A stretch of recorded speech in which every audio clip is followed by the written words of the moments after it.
Power കട്ടിന്, ഇരുട്ടിന് ഉത്തരവാദിയില്ലേ എന്നതാണ് ചോദ്യം. സ്മൃതി, ഉത്തരവാദിയില്ലേ? പവർ കട്ടിന്, ലോഡ് ഷെഡിങ്ങിന് ഉത്തരവാദിയുണ്ട്. പക്ഷേ ആരൊക്കെ ഉത്തരവാദിത്വം ഏറ്റെടുക്കുന്നുണ്ട് എന്നുള്ളതാണ് പ്രധാനപ്പെട്ട വിഷയം. ഇതിനെ രാഷ്ട്രീയമായ പരിഹാസത്തിനുള്ള ഒരു സമയമായിട്ട് ഞാൻ അതിനെ കരുതുന്നില്ല. അതൊരു ഇന്ദിരാ കട്ടെന്നോ പൂക്കിക്കട്ടെന്നോ ഒന്നും പറയേണ്ട ഒരു സാഹചര്യമല്ല. നമുക്ക് മഴയില്ല, കാലാവസ്ഥ മാറുന്നു, അതോടൊപ്പം തന്നെ ഉപഭോഗം കൂടുന്നു എന്നുള്ള കണക്കുകൾ നമ്മുടെ മുന്നിലുണ്ട്. മുമ്പെങ്ങുമില്ലാത്ത പ്രതിസന്ധിയിലേക്കാണ് നമ്മൾ പോയിരിക്കുന്നത്. നമ്മൾ മാത്രമല്ല, രാജ്യം ഒട്ടാകെ തന്നെ വൈദ്യുതി പ്രതിസന്ധിയുണ്ട്. നമ്മളെപ്പോലെ തന്നെ മറ്റു സംസ്ഥാനങ്ങളും ഇതേപോലെ പ്രതിസന്ധി നേരിടുന്നൊരു സാഹചര്യം നിലവിലുണ്ട്. അപ്പോൾ 70 ദശലക്ഷം യൂണിറ്റാണ് കഴിഞ്ഞ വർഷങ്ങളിൽ കേരളം ഉപയോഗിച്ചിരുന്നത്. അതിപ്പോൾ 75-80 ദശലക്ഷം യൂണിറ്റ് വരെ തടസ്സമില്ലാതെ വിതരണം ചെയ്യാൻ ഇപ്പോഴും സാധിക്കുമെന്ന് പറയുന്നു. ഇത് പറഞ്ഞിട്ടുള്ളത് KSEB ചെയർമാൻ MG രാജമാണിക്യമാണ്. പക്ഷേ ഇപ്പോൾ ഉപഭോഗം 90 ദശലക്ഷമായിരിക്കുന്നു എന്നുള്ളതാണ്. അപ്പോൾ ഈ അധികമായി വേണ്ടിവരുന്ന വൈദ്യുതി പുറത്തുനിന്നും വാങ്ങിക്കാൻ പറ്റാത്ത സാഹചര്യം. എന്തുകൊണ്ട് വാങ്ങുന്നില്ല എന്ന ചോദ്യമാണല്ലോ നമ്മൾ ഉന്നയിക്കുന്നത്.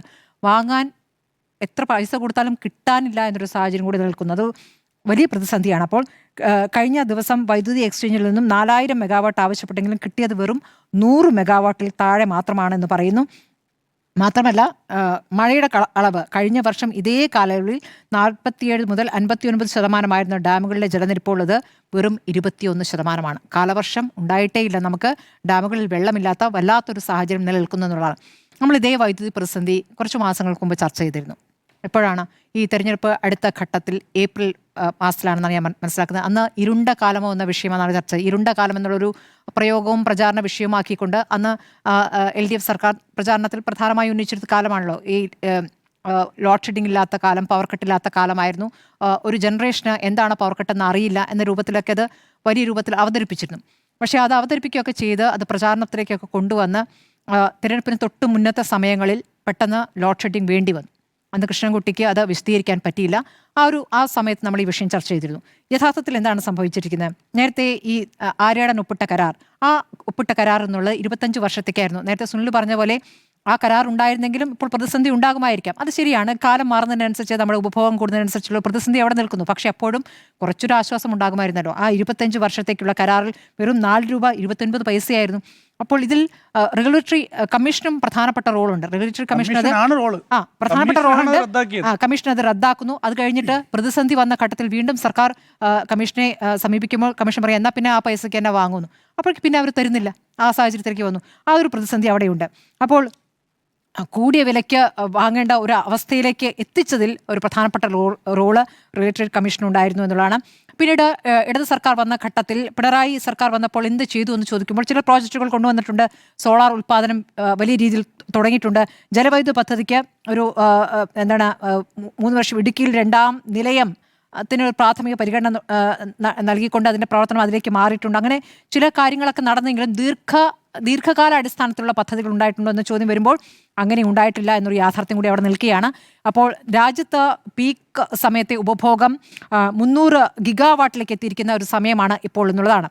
അപ്പോൾ നമ്മുടെ മുന്നിൽ വലിയ വില കൊടുത്തും വൈദ്യുതി വാങ്ങാൻ പറ്റാത്തൊരു സാഹചര്യം നിൽക്കുന്നു എന്നുള്ളതാണ്. ഇപ്പോൾ എന്താണ് ചെയ്തുകൊണ്ടിരിക്കുന്നത്? ഇപ്പോൾ പറയുന്ന ഒരു പ്രധാനപ്പെട്ട പ്രശ്നം ഇപ്പോൾ കറണ്ട് കട്ട് എപ്പോഴാണ് അറിയുന്നില്ല എന്നുള്ളതാണല്ലോ.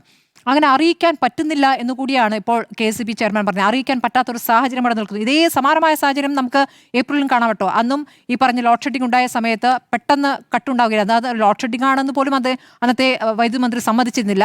അപ്പോഴും അപ്രതീക്ഷിതമായി ഈ പറഞ്ഞ പോലെ പെട്ടെന്ന് കറണ്ട് പോകുന്ന ഒരു സാഹചര്യമായിരുന്നു. അപ്പോൾ അത് പറയുന്ന ഒരു പ്രധാനപ്പെട്ട കാരണം തത്സമയ വിപണിയിൽ നിന്നാണ് ഇപ്പോൾ വൈദ്യുതി വാങ്ങുന്നത്. അപ്പോൾ അടുത്ത മണിക്കൂറിലേക്കുള്ള വൈദ്യുതി ഒരു അരമണിക്കൂർ മുമ്പോ 1 മണിക്കൂർ മുമ്പേ വാങ്ങാൻ പറ്റുകയുള്ളൂ എന്നുള്ളതാണ്. അപ്പോൾ അഥവാ വൈദ്യുതി കിട്ടിയില്ലെങ്കിൽ എന്ത് സംഭവിക്കും?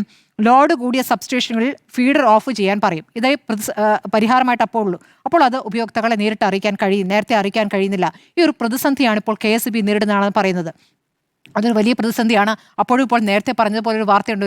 ഒരു അമ്മ, ഒരു മകൾ ഇട്ട പോസ്റ്റാണ്.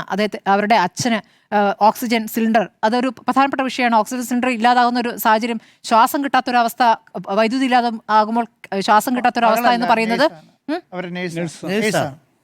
എന്തായാലും ശരി. അപ്പോൾ ഒരു പ്രായമായ മനുഷ്യന്റെ കാര്യമാണ് അത് അവിടെ അവതരിപ്പിച്ചിരിക്കുന്നത്. അപ്പോൾ ഒരാൾക്ക് മരണത്തിലേക്ക് അത് എത്തിക്കുന്നു എന്നുള്ള കാര്യം വരുമ്പോൾ അതൊരു ആശങ്കപ്പെടുത്തുന്ന കാര്യമാണ്. അത് സർക്കാർ ആലോചിക്കേണ്ട കാര്യമാണ്. നമ്മളെ സംബന്ധിച്ചപ്പോൾ നോക്കൂ, ഒരു സർക്കാർ അധികാരത്തിൽ വന്ന് ഒരു പ്രതിസന്ധി ഉണ്ടാകുമ്പോൾ എന്താണ് അതിനൊരു പോംവഴി എന്ന് ആലോചിക്കുന്നു എന്നൊരു ആശ്വാസകരമായ മറുപടി നമ്മൾ പ്രതീക്ഷിക്കും. കൈമലർത്തി കാണിക്കുന്ന ഒരു മന്ത്രിയെ നമുക്ക് ആവശ്യമില്ലല്ലോ. അദ്ദേഹം എന്താണ് ഇനി എപ്പോഴാണ് ഭരിക്കാൻ പറ്റുക എന്ന് അറിയില്ല എന്ന് കൈമലർത്തി കാണിക്കുന്ന ഒരു യഥാർത്ഥ മറുപടിയാണെന്ന് ഞാൻ കരുതുന്നില്ല.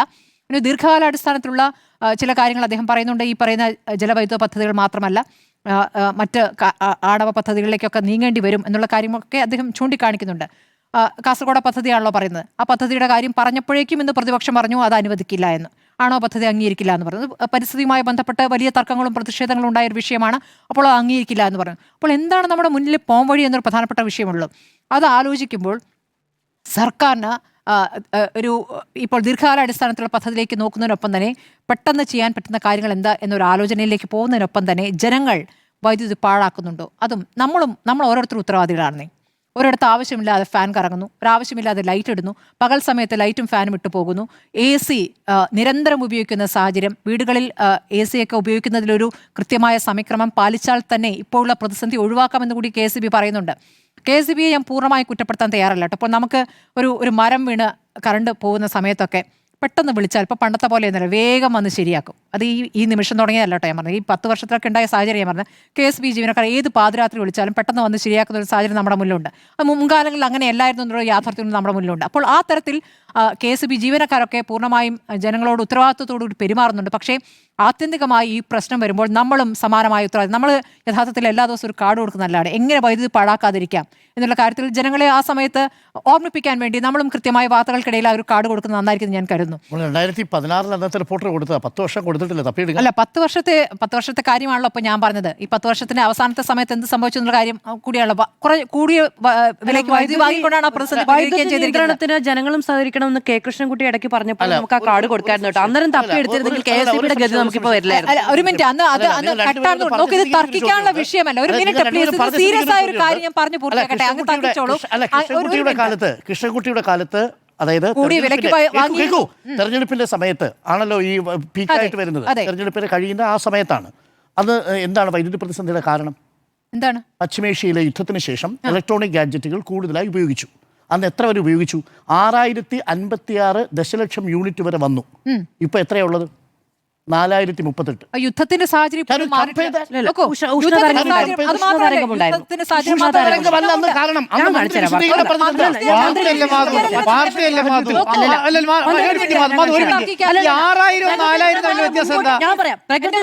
മുൻകൂട്ടി പ്രവചിക്കാൻ കഴിയില്ല. ഉഷ്ണതരംഗം ഉണ്ടായി എന്നുള്ളത് അടക്കം കാര്യങ്ങളാണ്. പ്രധാന കാരണം ഇലക്ട്രിക്കൽ ഹീറ്ററുകൾ കുക്കറുകൾ കൂടുതലായിട്ട് ഉപയോഗിച്ചു. മന്ത്രി തന്നെ പറഞ്ഞിട്ടുണ്ട്. അതാണ് കാരണം. എല്ലാ കാരണവും പറയാൻ പറ്റുമോ? ഇല്ല. അതേപോലെ ഇവിടെ AC ഉപയോഗം ഇപ്പോൾ കൂടുന്നുണ്ട്. AC വേണം. AC ഉള്ളവരല്ല എല്ലാ ജനങ്ങളും എന്നറിയാം. പക്ഷേ അതിന്റെ ഉപഭോഗം കൂടിയിരിക്കുന്നു യാഥാർത്ഥ്യം നമ്മുടെ മുന്നിലുണ്ട്. അല്പമെങ്കിലും ഈ കറണ്ട് ചാർജ് കൊടുക്കാൻ കഴിവുള്ള എല്ലാവരും AC വീടുകളിൽ വെക്കുന്നുണ്ടെന്നുള്ള നമ്മുടെ മുന്നിലുള്ള യാഥാർത്ഥ്യമാണെന്നേ. അത് ഒരു പ്രധാനപ്പെട്ട കാര്യമായി അവിടെ നിൽക്കുന്നു.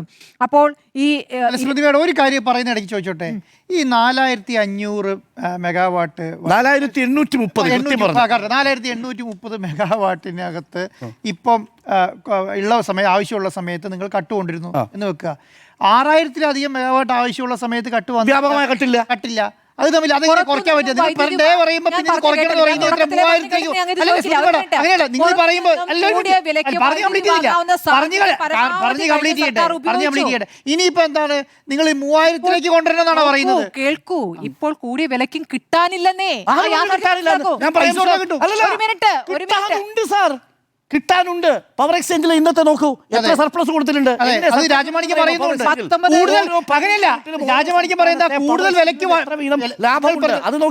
വിലയ്ക്ക് വൈദ്യുതി വാങ്ങണമെന്നാണോ നിങ്ങൾ പറയുന്നത് ചോദിക്കുന്നത്? എന്റെ പ്രിയപ്പെട്ട സ്മൃതി, ഇതാ നമ്മൾ ഈ സംസാരിക്കുന്ന നിമിഷം വരെ ജാർഖണ്ഡുമായിട്ട്, ഹിമാചൽ പ്രദേശുമായിട്ട്, നോർത്ത് ഈസ്റ്റിലെ ഏതെങ്കിലും സ്റ്റേറ്റുമായിട്ട് പവർ എക്സ്ചേഞ്ചിൽ നിന്ന് അവർക്ക് മിച്ചമുള്ള വൈദ്യുതി നമുക്ക് തരണമെന്ന് പറഞ്ഞ് നമ്മുടെ വൈദ്യുതി വകുപ്പ് മന്ത്രി ഒരു ചർച്ച നടത്തിയിട്ടുണ്ടോ? ഒരു മിനിറ്റ്. അതാണ് കാരണം. നിങ്ങൾ ഈ 2 മാസത്തെ കാര്യമാണ് ഇതിന്റെ ഒരു പ്രതിസന്ധി എന്ന രൂപത്തിൽ ഇതിനെ കാണരുത് ദയവേത്. പറയാൻ സമ്മതിക്കുന്നില്ല.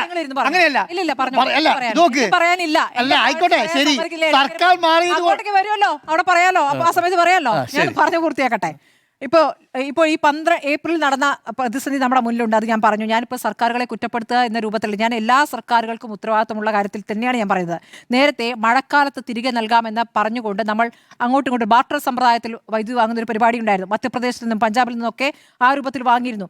അത് കഴിഞ്ഞ് മഴക്കാലത്ത് തിരിച്ചു കൊടുക്കാമെന്ന് പറയും. പക്ഷേ ആ മഴക്കാലം ഉണ്ടായില്ല. അങ്ങനെ തിരിച്ചു കൊടുക്കാൻ പറ്റാത്തൊരു സാഹചര്യം നമ്മുടെ മുന്നിലുണ്ടായിരുന്നു. അങ്ങനെ ആ ഒരു കരാർ അവിടെ അവസാനിക്കപ്പെടുന്ന ഒരു സാഹചര്യം ഉണ്ടായിരുന്നു. ദീർഘകാല കരാറുകൾ നടപ്പാക്കാൻ പറ്റാത്ത ഒരു സാഹചര്യം അവിടെ നിന്നു. KSEB വിളിച്ച ഉയർന്ന ടെൻഡറിലേക്ക് വാങ്ങാൻ ഇല്ലാത്ത സാഹചര്യം വന്നിരുന്നു. നമ്മളുടെ കഴിഞ്ഞ സർക്കാരിൻ്റെ കാലത്ത് സോളാർ ഉൽപ്പാദനം കൂടി എന്ന് പറയുന്നുണ്ടല്ലോ. സോളാർ ഉൽപ്പാദനം കൂടുമ്പോൾ പകൽ KSEBക്ക് കിട്ടുന്ന വൈദ്യുതി ഉപയോഗിക്കാൻ ആകാതെ വരുന്നൊരു പ്രതിസന്ധിയുണ്ട്. അപ്പോഴാണ് ഈ പറയുന്ന ശേഖരിക്കൽ, ഈ ബാറ്ററി സ്റ്റോറേജിനുള്ള സംവിധാനം ഒരുക്കണമെന്നുള്ളത്. അത് ഒരുക്കിയിരുന്നില്ല. അത് ഒരുക്കിയിരുന്നെങ്കിൽ ഈ പ്രതിസന്ധി ഒഴിവാക്കാമായിരുന്നു. 60 ലക്ഷം മുതൽ 1 കോടി യൂണിറ്റ് വരെ സറണ്ടർ ചെയ്യേണ്ടി വരുന്ന ഒരു സാഹചര്യം വന്നു. അവിടുത്തെ പ്രശ്നം 2 രൂപയ്ക്ക് വാങ്ങുന്ന വൈദ്യുതി സ്റ്റോർ ചെയ്ത് വെക്കാൻ 10 മുതൽ 15 രൂപ വരെ ചെലവാക്കണം ഒരു യൂണിറ്റിന് ബാറ്ററിയിൽ. അപ്പോൾ വൈദ്യുതി കൂടുതൽ പൈസ കൊടുത്ത് വാങ്ങുന്നതാണ് ലാഭം, ബാറ്ററി സിസ്റ്റം ഉണ്ടാക്കുന്നത്. അപ്പൊ പിന്നെ എന്തിനാണ് അങ്ങനെ ഒരു പദ്ധതിയിലേക്ക് ആലോചിച്ചു പോയത്? സോളാർ ഉൽപ്പാദനം എന്തിനാണ് കൂട്ടിയത്? അതുകൊണ്ടാണല്ലോ പക്ഷെ നോക്കൂ, നിലവിലത്തെ സാഹചര്യത്തിൽ ഇനി അത് വേണ്ടി വരും. കാര്യം ഇപ്പൊ 10 രൂപയ്ക്ക് കേരളം വാങ്ങാമെന്നാ പറയുന്നത്. അരുൺ കാര്യം പറയട്ടെ.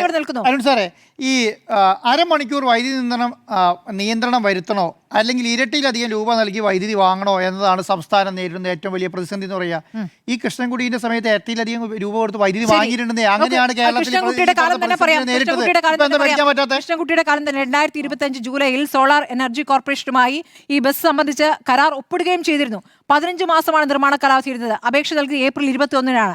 അപ്പോൾ അതുവരെയുള്ള വിവരങ്ങൾ തേടിയിട്ടും നൽകിയില്ല എന്ന് കമ്മീഷൻ പറയുകയാണ്. അപ്പോൾ എന്തിനാണ് പിന്നെ ഇങ്ങനെ ഒരു കരാർ ഒപ്പിട്ടത്? അപ്പൊ ഇതിൽ എല്ലാ ഭാഗത്തു നിന്നുള്ള പിഴവുണ്ട്. സർക്കാരിന്റെ പിഴവുണ്ട്, റെഗുലേറ്ററി കമ്മീഷന്റെ പിഴവുണ്ട്. അതിലപ്പുറം ജനങ്ങളുടെ ഭാഗത്തുനിന്നുള്ള ഈ സഹകരണം ഇതങ്ങ് തന്നോളും, ഇതങ്ങ് കിട്ടിക്കോളും എന്ന രൂപത്തിലുള്ള ഉത്തരവാദിത്തമില്ലായ്മ നമ്മുടെ ഭാഗത്തും ഉണ്ടാകുന്നുണ്ട്. അതും പരിശോധിക്കേണ്ടതുണ്ട്. അങ്ങനെ കൂട്ടായ ശ്രമത്തിലൂടെ മാത്രമേ ഈ പ്രതിസന്ധി ഘട്ടത്തെ നമുക്ക് തരണം ചെയ്യാൻ പറ്റൂ. അതല്ലാതെ മൺമറഞ്ഞു പോയ നേതാക്കളുടെ പേരൊക്കെ പറഞ്ഞുകൊണ്ട് പരിഹസിക്കുന്ന ഒരു രീതി അത് ശരിയായ രീതിയാണെന്ന് എനിക്ക് തോന്നുന്നില്ല. ഇതിൽ മന്ത്രിയും കുറച്ചുകൂടി ഉത്തരവാദിത്തോടു കൂടി എപ്പോൾ പരിഹരിക്കാനാകും, എന്താണ് ഇപ്പോൾ ഷോർട്ട് ടേം പരിഹാരം എന്നുള്ള കാര്യത്തിൽ കൂടി ഒരു മറുപടി സർക്കാരിൽ നിന്ന് വേണ്ടതാണ് എന്നുള്ളതാണ്. ഇതിൽ ഉത്തരവാദിയില്ല എന്ന് ചോദിച്ചാൽ ഉത്തരവാദിയുണ്ട്. പക്ഷേ ഉത്തരവാദിത്വം ആരും ഏറ്റെടുക്കുന്നില്ല എന്നുള്ളതാണ് നമ്മുടെ മുന്നിൽ. പക്ഷെ നമ്മൾ ചോദിക്കുന്ന സ്ട്രെയിറ്റ് ചോദ്യത്തിന് ഉത്തരം കിട്ടുന്നില്ല സ്മൃതി. 6033 ദശലക്ഷം മെഗാവാട്ട് വൈദ്യുതി ആവശ്യമുണ്ടായിരുന്ന സമയത്ത് അന്ന് ഇതേപോലെ പീക്ക് അവേഴ്സിൽ വലിയ രീതിയിൽ ലോഡ് ഷെഡിങ്ങോ പവർ കട്ടോ ഇല്ല.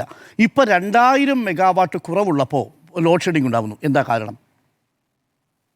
കാര്യം പറഞ്ഞില്ലേ, പുറത്തുനിന്ന് കിട്ടാനില്ല എന്ന് പറഞ്ഞില്ലേ? പുറത്തുനിന്ന് കിട്ടാനുണ്ട്. കർണാടക ഇന്നലെ പറഞ്ഞാൽ കൊടുത്തത് എത്രയെന്നറിയാമോ? പീക്ക് അവേഴ്സിൽ 9 രൂപ 15 പൈസയ്ക്ക് കൊടുത്തിട്ടുണ്ട്.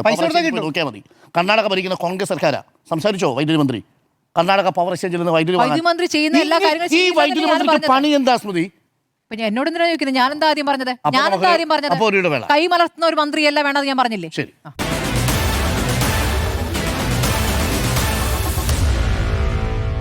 Meet the editors.